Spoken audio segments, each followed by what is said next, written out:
10, 9, 8, 7, 6, 5, 4, 3, 2, 1, 0.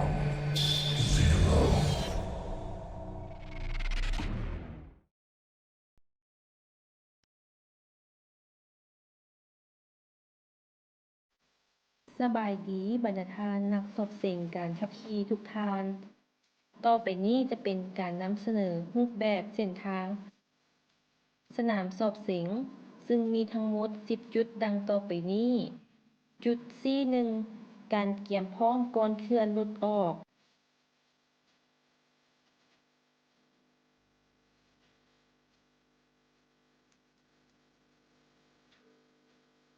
จุดที่2การหยุดรถให้อยู่ทางหน้าเส้นหยุด จุดที่3การหยุดรถและเคลื่อนรถออกเทิงทางเนินหรือค่อยสูงชัน จุดที่4การขับรถเข้าทางคดเลี้ยวรูปตัว Z จุดที่5การขับรถเข้าทางโค้งรูปตัว S จุดที่6การขับรถถอยหลังเข้าจอดขนานกับขอบทางรูปตัว C จุดที่7การขับรถเข้าหาเส้นหยุดระบบไฟอำนาจ จุดที่8การขับขี่ถอยหลังเข้ามุม90องศารูปตัว T จุดที่9การขับรถเข้าจอดเทียบขอบทาง จุดที่10การขับรถเข้าจอดจุดสิ้นสุดการสอบเสิ่งซึ่งในการสอบเสิ่งแต่ละด่านให้ใช้เวลาบ่เกิน2นาที กรณีเกินจะถูกตัด5คะแนนทุกๆนาที และต้องบ่ให้จักรถมอดเด็ดขาด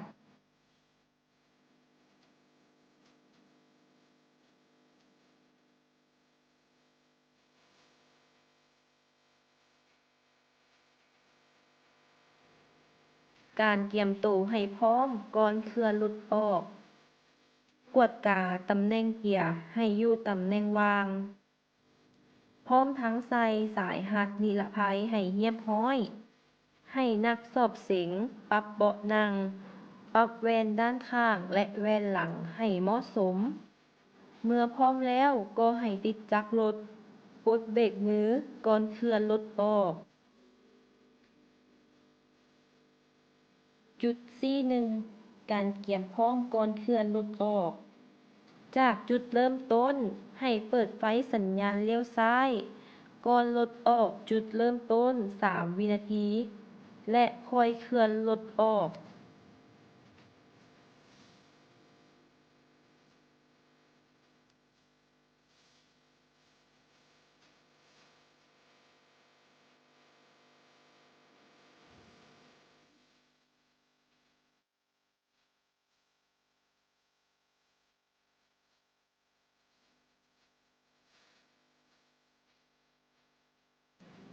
จุดที่การหยุดรถให้อยู่ทางหน้าเส้นหยุด ให้เปิดไฟสัญญาณเลี้ยวขวาก่อนรถเข้าจุด3 วินาที ให้หัวรถอยู่ห่างจากเส้นหยุดบ่เกิน1 เมตร หยุดรถให้อยู่กับที่อย่างน้อย3 วินาที จากนั้นเปิดไฟสัญญาณเลี้ยวขวาก่อนเคลื่อนรถออก3 วินาที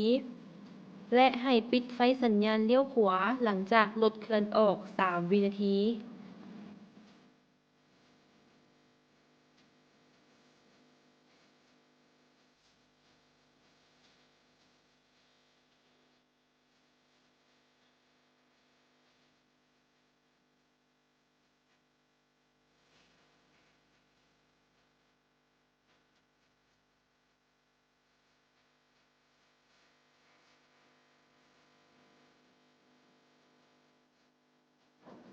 จุดที่การหยุดรถและเคลื่อนรถออกถึงทางเนินหรือค้อยสูงชัน ให้นักสอบเสิ่งขับมาหยุดอยู่บนเส้นที่กำหนดไว้ ห่างจากเส้นบ่เกิน1 เมตร กรณีเหยียบเส้นหรือห่างจากเส้นเกิน1 เมตรจะถูกตัด10 คะแนน จากนั้นให้ดึงเบรกมือขึ้นเพื่อให้รถหยุด5 วินาทีบ่ให้รถถอย เกียร์ให้อยู่ในตำแหน่งวาง ให้เข้าเกียร์และปลดเบรกมือคอยเคลื่อนรถออก โดยบ่ให้รถไหลลงค้อยเกิน 30 ซม. ถ้ารถไหลกายเส้นที่กำหนดไว้จะถูกตัด 35 คะแนน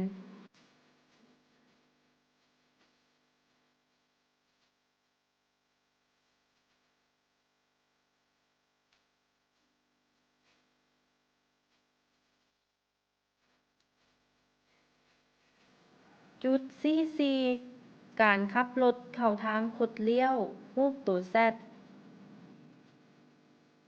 ให้เปิดไฟสัญญาณเลี้ยวซ้ายก่อนเข้าจอด 3 วินาที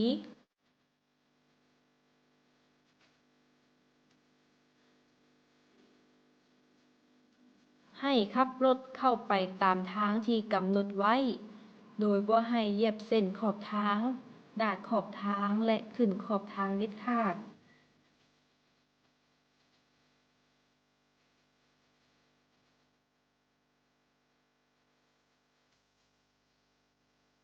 จากนั้นให้เปิดไฟสัญญาณเลี้ยวขวา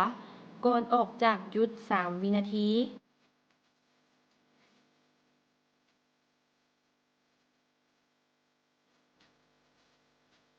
จุดที่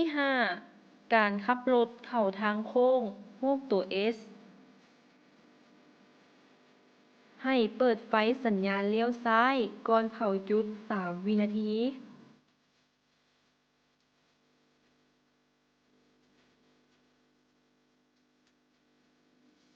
ให้ขับรถไปตามทางที่กำหนดไว้ โดยบ่ให้เหยียบเส้นขอบทาง ดาดขอบทางและขึ้นขอบทางเด็ดขาด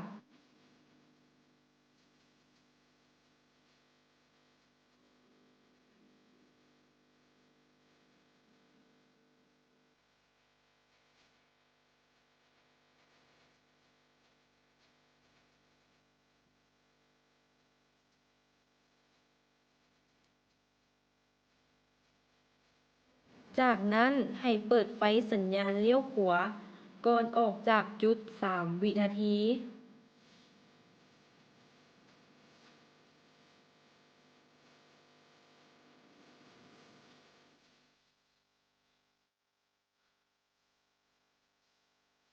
จุดที่ 6 การขับรถถอยหลังเข้าจอดขนานกับขอบทางรูปตัว C ให้เปิดไฟสัญญาณเลี้ยวขวาก่อนเข้าจุด 3 วินาที และกำหนดให้ขับรถถอยหลังเข้า ถ้านักสอบเส็งบ่ขับรถเข้าท่าบังคับที่กำหนดไว้นี้ จะถูกตัด 35 คะแนน ให้ขับรถเคลื่อนไปข้างหน้าและถอยหลังเข้า โดยบ่ให้ล้อหน้าขวา ล้อหลังขวาดาดขอบทาง และให้ล้อหน้าขวา ล้อหลังขวาเหยียบเส้นที่กำหนดไว้ และดึงเบรกมือเพื่อให้รถหยุด 5 วินาที กรณีล้อหน้าขวา ล้อหลังขวาบ่ถึงเส้นที่กำหนดไว้ จะถูกตัด 15 คะแนน ให้เปิดไฟเลี้ยวซ้ายก่อนเคลื่อนรถออก 3 วินาที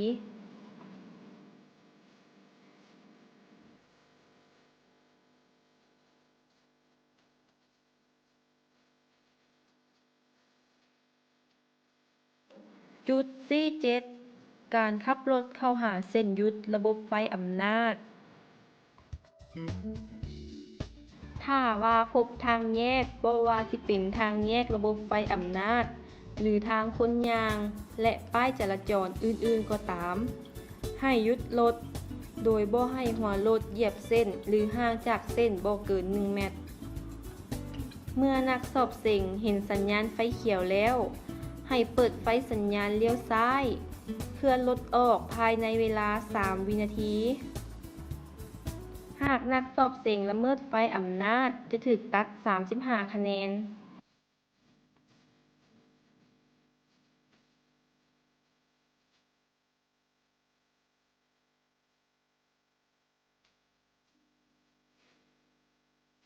จุดที่ 8 การขับขี่ถอยหลังเข้ามุม 90 องศา รูปตัวเต้ ให้เปิดไฟสัญญาณเลี้ยวขวาก่อนเข้าจุด3 วินาที ขับรถไปตามรูปที่กำหนดไว้ โดยเคลื่อนรถไปข้างหน้า บ่ให้ล้อหน้าล้อหลังรถตามขอบทาง ถอยหลังเข้าจอด โดยให้ล้อหลังซ้ายและล้อหลังขวา เหยียบเส้นที่กำหนดไว้ และหยุดอย่างน้อย 5 วินาที กรณีถอยหลังเข้าจอด ล้อหลังซ้ายหรือล้อหลังขวา เหยียบเส้นที่กำหนดไว้เพียงล้อเดียว หรือจอดไกลเส้นจะถูกตัด 5 คะแนน ถ้าล้อหลังซ้ายและหลังขวาจอดบ่ถึงเส้นที่กำหนดไว้ และเคลื่อนรถออกไปก่อนจะถูกตัด 15 คะแนน ให้เปิดไฟสัญญาณเลี้ยวขวาก่อนเคลื่อนรถออก 3 วินาที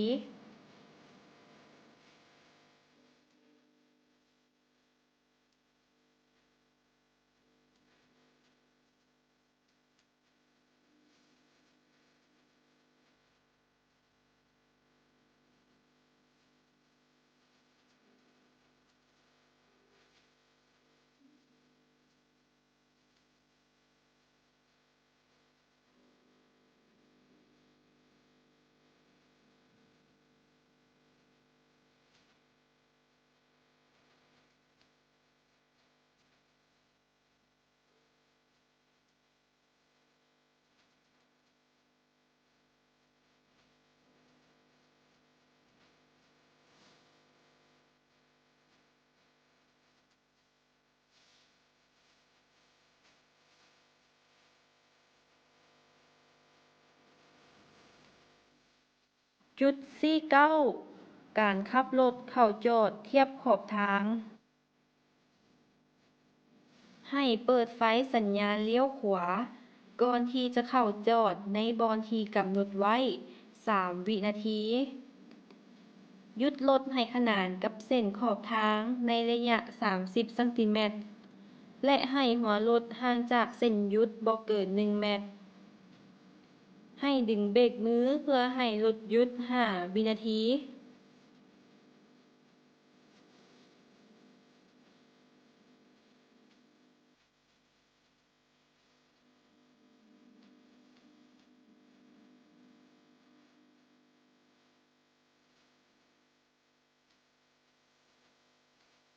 จุด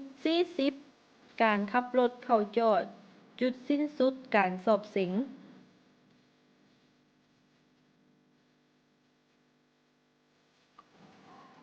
ให้เปิดไฟสัญญาณเลี้ยวขวาก่อนเข้าจอดบอนที่กำหนดไว้ 3 วินาที ให้หัวรถอยู่ห่างเส้นหยุดบ่เกิน 1 เมตร ถ้าเข้าไปจอดแล้วก็ให้ใส่เกียร์ว่าง ดึงเบรกมือ ปรับล้อรถให้เที่ยง ปิดไฟสัญญาณเลี้ยว และหมดจากรถ เมื่อเห็นว่าสำเร็จแล้ว สุดท้ายให้ปลดสายหัดนิรภัย